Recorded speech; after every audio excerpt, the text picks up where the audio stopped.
তুই আমাকে ক্ষমা করে দে বড় বউ। আমি অনেক বড় অন্যায় করেছি, তুই বাড়ি ফিরে চল। আপনি আপনার ভুল বুঝতে পেরেছেন, এই অনেক। আমার আর কিছু চাই না, চলুন বাড়ি ফিরে যাই। হ্যাঁ বউ, চল বাড়িতে। আমি আর তোকে কোনো কষ্ট দেব না। আমার সন্তান হোক না হোক, তোকে আমি আর এত কষ্ট দেব না।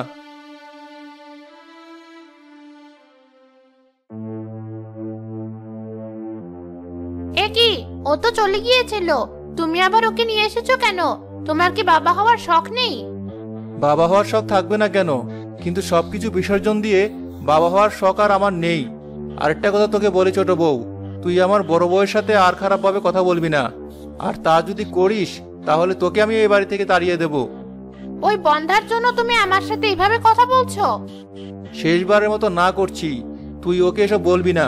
আরেকটা কথা, এখন থেকে আমি আর বড় বউ এই ঘরে থাকবো, তুইও ছোট ঘরে থাকবি। আমার ঘর ছেড়ে আমি কোথাও যাব না, আমি এখানেই থাকবো। আমার এই ঘর লাগবে না, তুমি আমাকে বাড়িতে ফিরিয়ে এনেছো, এতেই আমি খুশি। আমার এসব কিছু চাই না। কিন্তু তা বললে হয় না বড় বউ, আমি তোকে তোর অধিকার ফিরিয়ে দেব। এই ঘর তোর। ছোট বউ, কথা না বাড়িয়ে ওই ঘরে যা, না হলে তোকে এই বাড়ি ছাড়তে হবে। আমাকে এই ঘরে পাঠিয়ে দিলে তো একটা সন্তান জন্ম দিয়ে আমি আমার জায়গা ঠিক করে নেব, আর ওই বন্ধাকে আমি বাড়ি ছাড়া করে তবেই ছাড়বো। বউ, তোর ঘর তোকে ফিরিয়ে দিলাম, সেই সাথে তোর সম্মানও। এবার থেকে তোকে আর কেউ কিছু বলতে পারবে না। তুই তোর প্রাপ্য সম্মান নিয়ে এই বাড়িতে থাকবি। আমি যে অন্যায় করেছিলাম, তুই আমাকে ক্ষমা করে দে বউ। আপনি দয়া করে এসব বলবেন না, আর আমার জন্য ছোটকেও কষ্ট দিয়ে কোনো কথা বলবেন